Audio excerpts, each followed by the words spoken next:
Hello everyone, and welcome back to TowerGate. It is TowerGate Day number 960, Sunday, November the 17th, 2019. Thank you so much for tuning in. Okay, so don't forget to get your comments in the comments section of this video for your Dumbass of the Week picks. And try to get your comment in by 8:30 p.m. Eastern Standard Time in the comments section of this video. And we'll see how that goes. Alrighty, so we have a lot to talk about today, so let's go ahead and get to it. First of all, let's talk about this speech that Obama was giving day before yesterday, where he was warning the Democrats about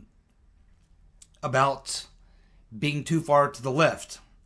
And his general comment was that average Americans do not want to tear down the existing system.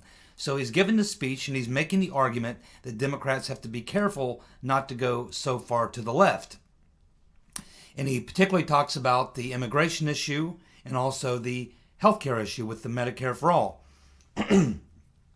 Remember, at the beginning of Obamacare, that's kind of what they were pushing for, was kind of a Medicare for All. But they realized that this was never going to get passed, and so they had to back off and do the Obamacare, which is kind of like a midway point. It was supposed to be, okay, well, we'll do Obamacare. It will fail, but by the time it fails, it will have wiped out most private insurance, and then we'll have no choice but to do the public option or, mandatory public option, I guess you'd say.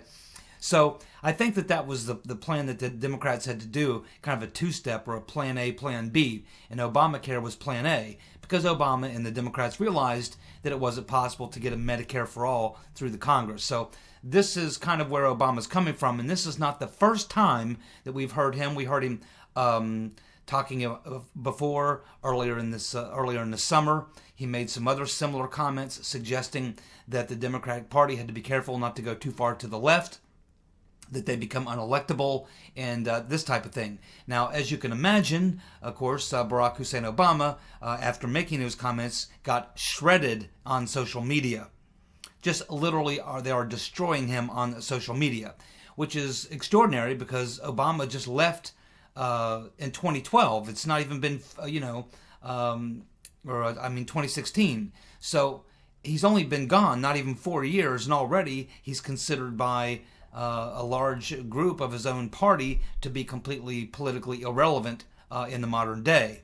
They're saying, well, he's a conservative, he was never really a true liberal, and all these sorts of things. Well, I think he's a Marxist, and he was a true liberal Marxist, but the far left of the party today is so far left that they're even beyond, standard. I mean, to say that they're liberal is, no, they're not liberal. I mean, the liberals have been around for a long time, and I've been watching liberal Democrats for a long time, but liberal Democrats are nowhere near where this group of crazy people are. They want open borders. They want to give they want to tear down the walls, have anyone who wants to come in this country just walk into the country and then get free medical, free benefits, free whatever, free everything. They want this massive Medicare for all thing, which nobody wants. We've seen this come up time and time again. It's extremely unpopular. You'll never get it done. Even if Warren or Sanders were to become president, they would never get the bill through Congress.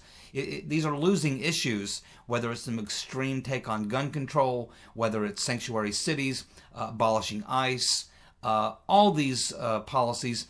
Obama is trying to point out that these are simply not tenable. That you cannot win a general election, a national election, running on this extremely far left platform.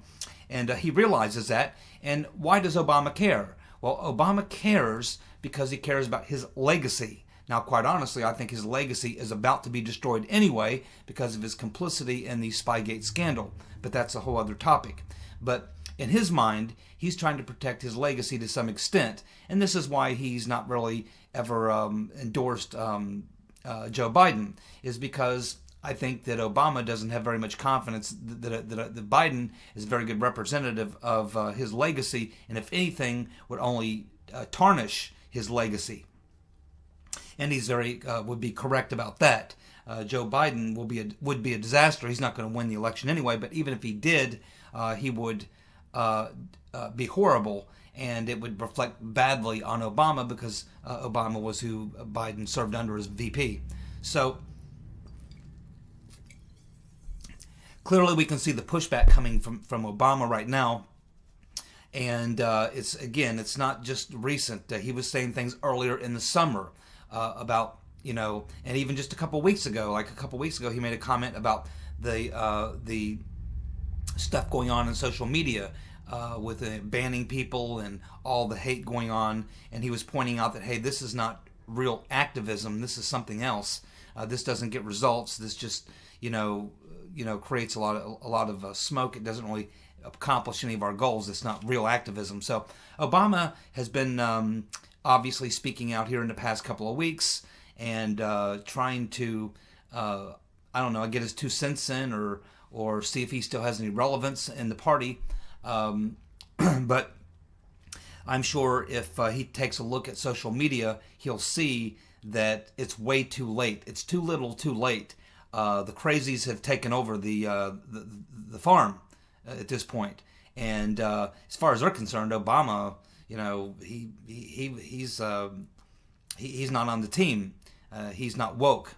So then there's another component to this little story, and it has to do with the story we talked about a day or two ago, where I mentioned to you that this former Massachusetts Democratic governor, Deval Patrick, has decided to throw his hat into the ring. And now I believe it is official. He's actually filing the paperwork.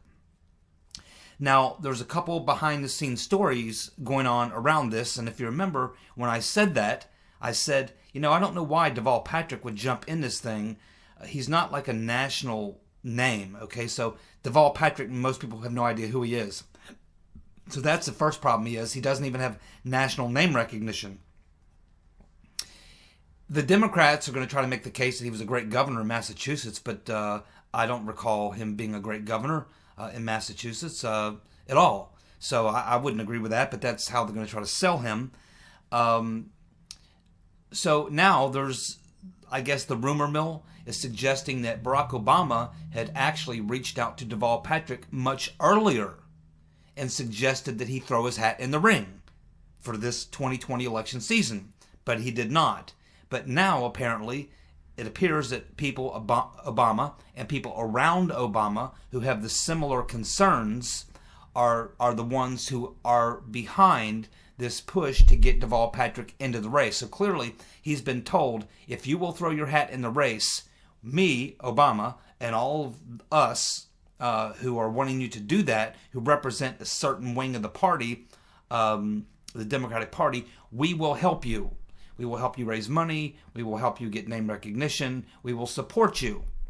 So this appears to be why Deval Patrick threw his hat in the ring. And I knew there had to be something else. I knew he just wasn't out of left field going to throw his hat in the ring, that there had to be something else going on. And of course, the reason that Obama would support Patrick was because he's very much like an Obama type.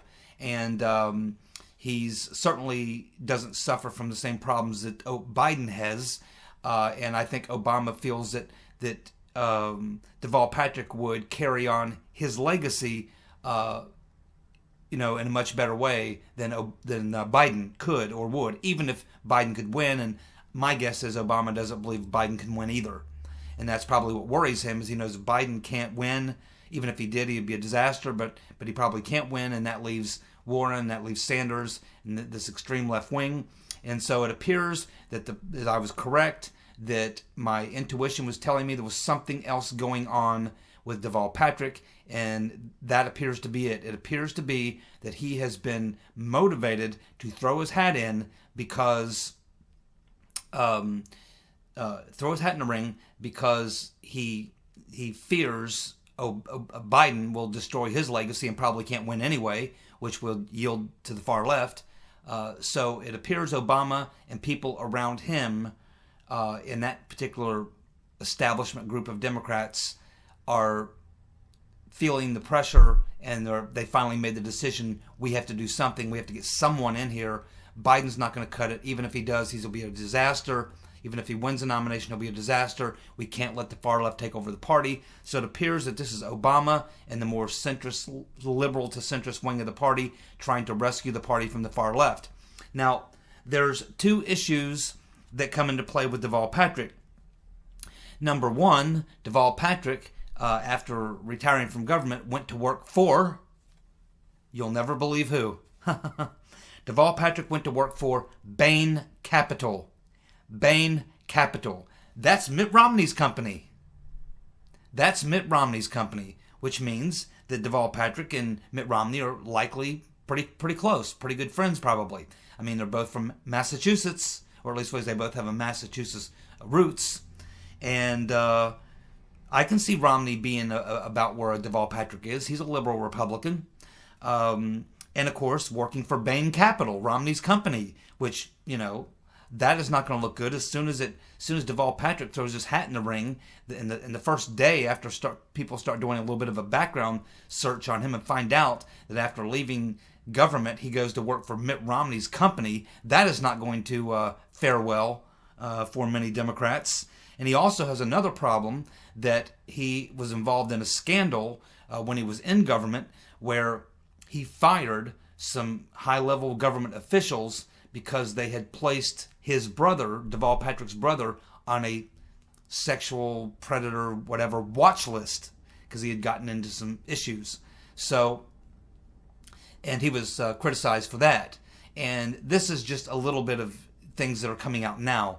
Obviously, when you start doing the deep dive and start digging into someone, you'll find even more. So it looks like this idea for Deval Patrick to jump in the race is likely motivated by Obama and Democrats who are sort of in his sphere.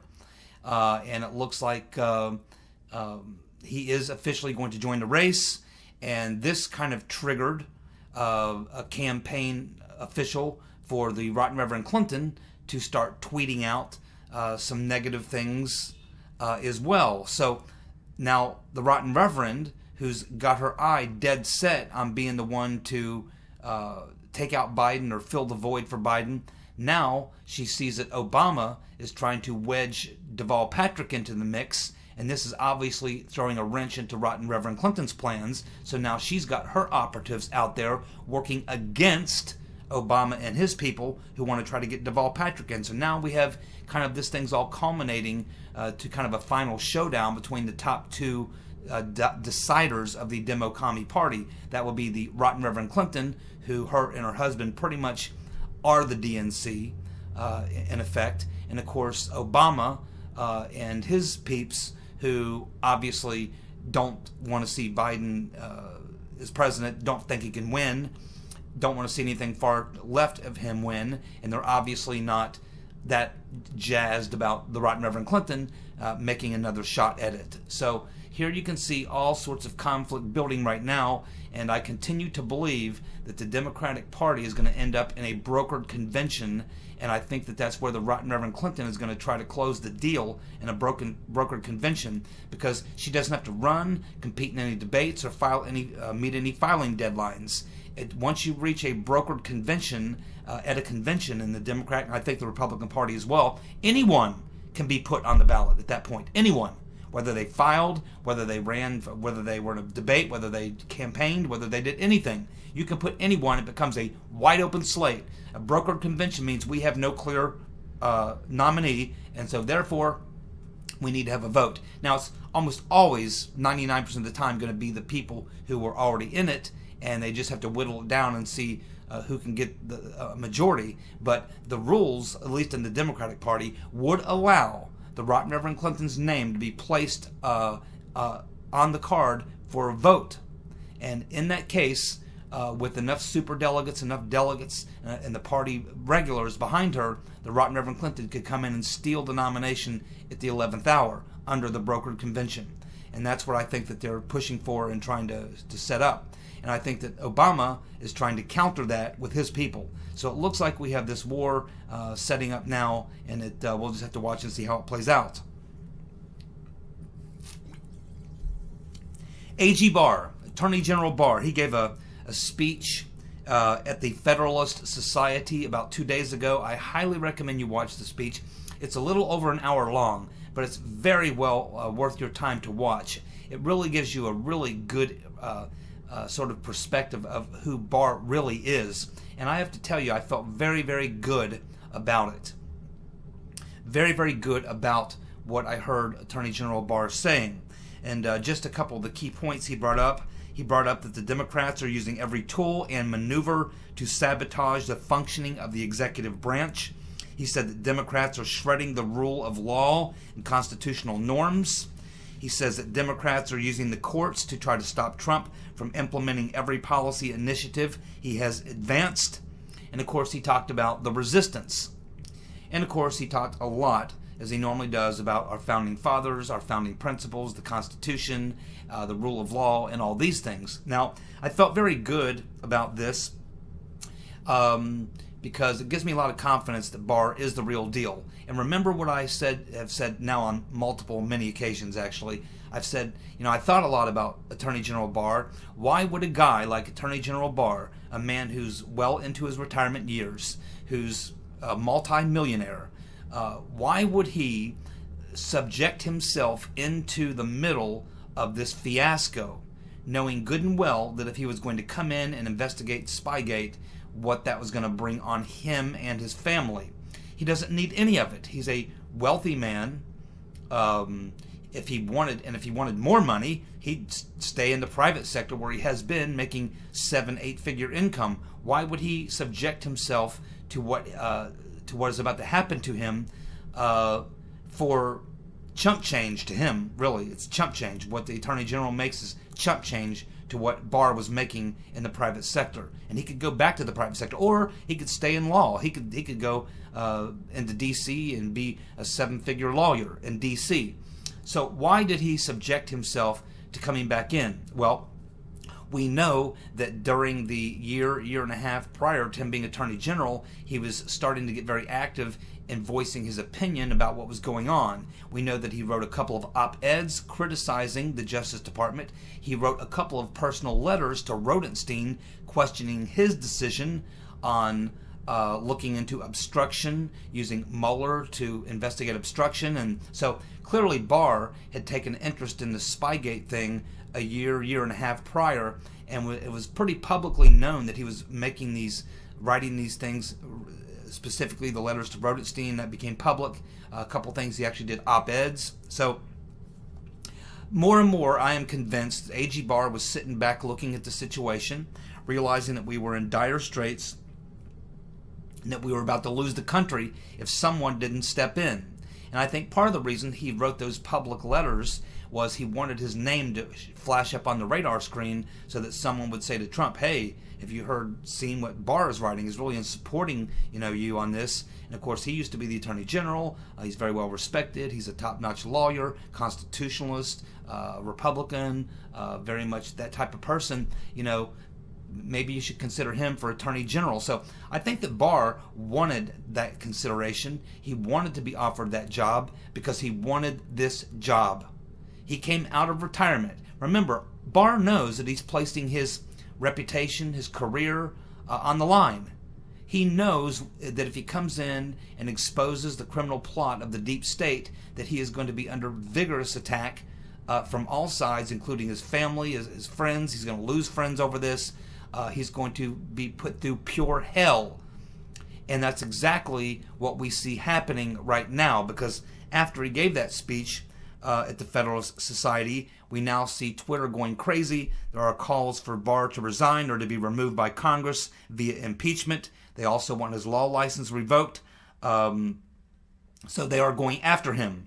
Now, obviously Barr is not going to be all that, upset about all this. He expected everything he's getting. And he knows that if he exposes the Spygate criminals, the conspiracy, that he is going to fall under intense pressure.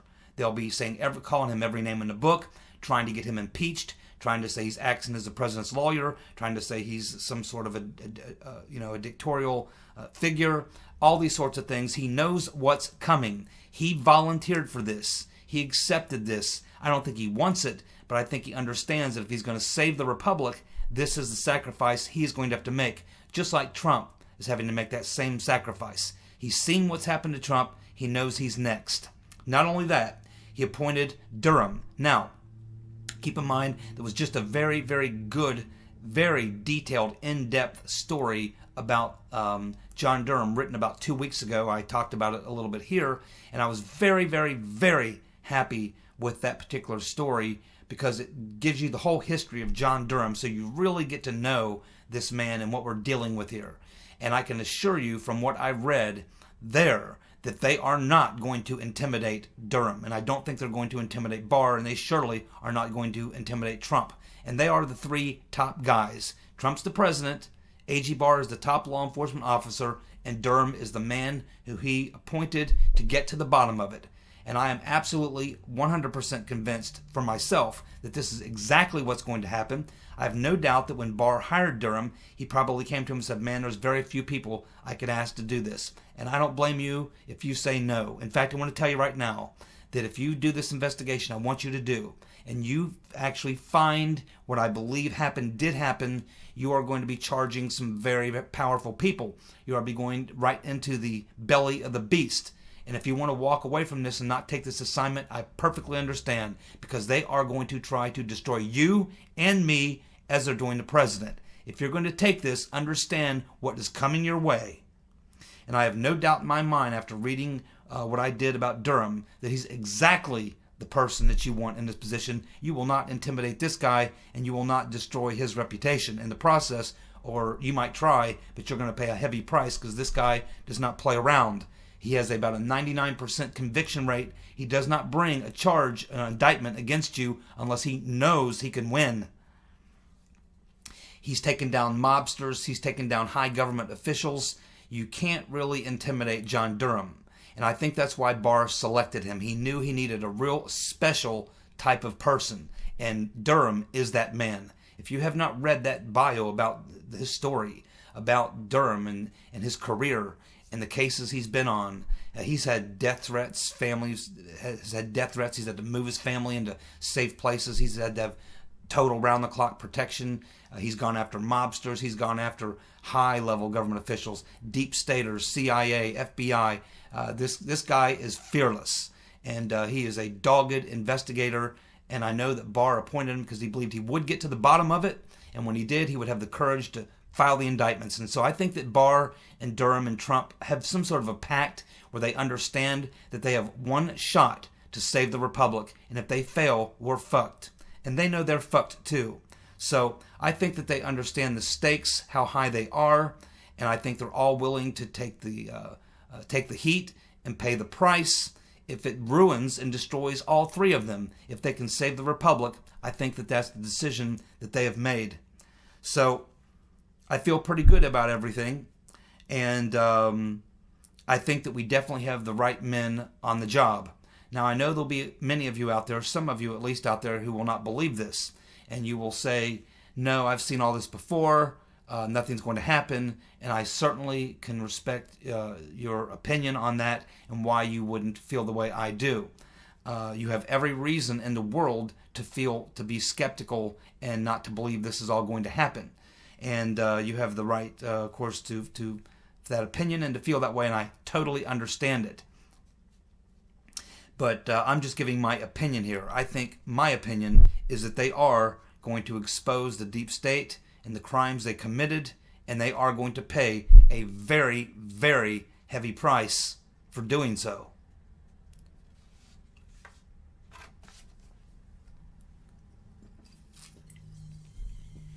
Very interesting story now about these prison guards. The two prison guards who were supposed to be guarding Epstein, who missed their checks, had an opportunity to sign on to a plea deal, which I understand was a sweetheart deal. No jail time, practically no fine, just basically a minor slap on the wrist. And all they had to be willing to admit to was that they doctored the logs, the sign-in logs. But you know what? These two corrections officers, they're refusing the plea deal. They're saying they did not alter the logs.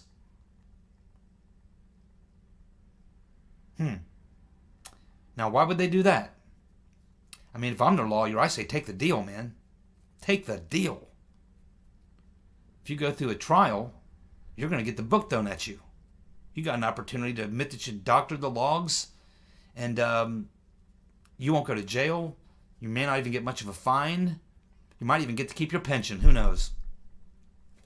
But for some reason, these prison guards are not wanting to plead guilty to doctoring the logs. Why do you think that is?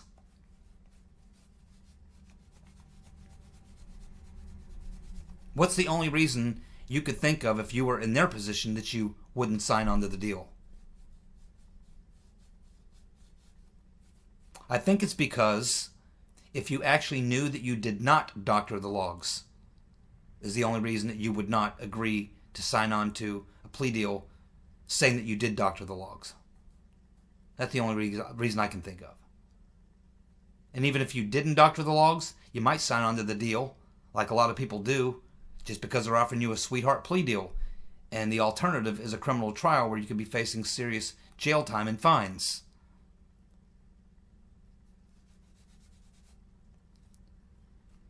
They were offered a very sweet deal because the government does not want this case to go to trial.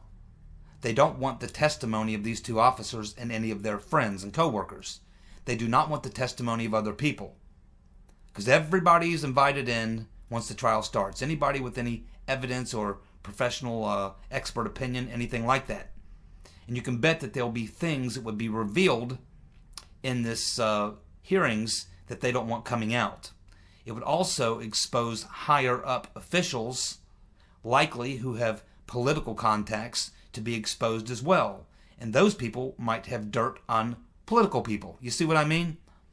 They wanted to clean this thing up, a little cleanup in aisle 3, take down a couple of the low level prison guards, offer them a little deal, very sweet little deal to walk away, make it look like they pled guilty and they're the guilty party. They're the reason why Epstein got deep sixed, and make it all go away.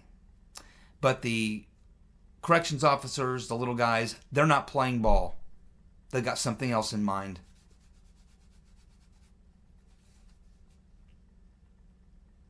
The Ukraine prosecutor, Lutsenko, says that Yanukovych is lying. And he says that she did, in fact, give him a list of people to prosecute and not prosecute. In the hearings the other day, she said, when she was asked about this, that even the prosecutor himself has acknowledged that the list did not exist. So he comes out yesterday and disputes that and says, wait a minute, what does she mean that I've acknowledged that the list did not exist? No, I didn't. I've never acknowledged that the list did not exist. In fact, I'm going to tell you one more time. The list did exist. She gave me a list of people we were not to prosecute and a list of people we were to prosecute. This prosecutor, Lutsenko, is sticking to it. Now, he's the guy that's been feeding John Solomon a lot of documents. And my guess is he's probably, I don't know if he has a copy of the document or a copy of any document that can show that this list did exist. And if that is true, if that list does exist, then Yanukovych has now lied twice in front of Congress. Remember, 2 of Roger Stone's counts are for lying to Congress. Just like Glenn Simpson lied to Congress. Just like Brennan lied to Congress. Comey lied to Congress. McCabe lied to Congress. Page lied to Congress. Strzok lied to Congress. And go right on down the line. None of those people have been charged. We're also learning that from One American News Network that Jovanovics had a victory party planned for the Rotten Reverend Clinton on the eve of the election in 2016. Yet she told us in the hearings the other day that she was a nonpartisan, non-political ambassador. Just like Andrew Weisass, who was at the Hillary celebration. It was supposed to be a celebration, turned into a funeral on the election night. It appears that Jovanovics was going to have a victory party for the Rotten Reverend Clinton. And how do we know that that's true? Because One American News has obtained some of the invitations to the party. Now, as most of you know, I have just acquired I told you I ordered the Lee Smith book. I now have it. Let me show it to you.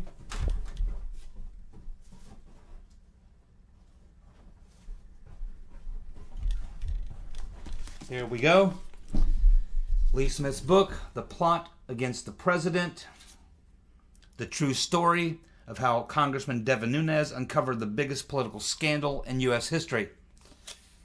Now, what I'm going to do with this book is that maybe not every day, but throughout the time that I'm reading this book, I'm going to go through it chapter by chapter and make notes of the things in each chapter that are important, that are things that are maybe things that we haven't heard before, things that are not in my timeline, things that have not been covered in my videos, things like that. Any new information, I'll certainly be going chapter by chapter and bringing out the new information that's in the book that we haven't talked about here on TowerGate, or it's not on my timeline. And so we'll just kind of go through the book together, and I'll kind of go chapter by chapter with you, and we'll find out. Now, the reason that I'm a huge fan of Lee Smith, as you know, and the reason I've been a big fan of his, particularly on this particular story, is because of all the people out there that have written books and have made commentary on the Spygate conspiracy. Lee Smith's theory is most closely aligned with mine. And what separates Lee Smith and myself from most of the other books and other pundits is that both Lee Smith and I believe that the Rotten Reverend Clinton is the mastermind of the plot. In other words, a lot of people point out, yeah, Brennan and Clapper and Comey and McCabe and Strzok and Page and all these people, driving force behind everything. These people were all involved, obviously, including Obama as well. But the mastermind of the plot to set all this in motion, in my opinion, based on my following the story, is the Rotten Reverend Clinton. She intended on getting an FBI investigation. She is the one, her people that she was paying, was pumping this stuff into the government.